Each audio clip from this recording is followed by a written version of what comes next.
mga tito kapag sumakay ng jeep, be like, yung itsura ni Sasi, man. Bonjing ang putik.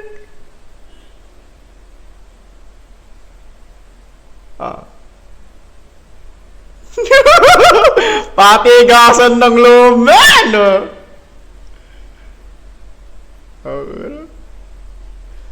Ikaw ba naman hindi awatin, men?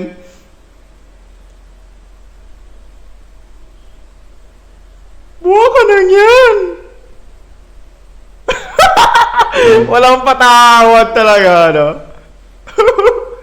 Kala niya siguro wala siyang napapansin, men.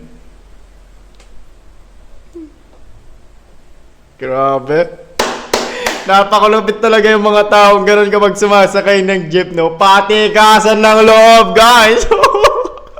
Wala nang awatan! Lalo na yung mga tito, yung mga matatanda, ganun talaga, men, no?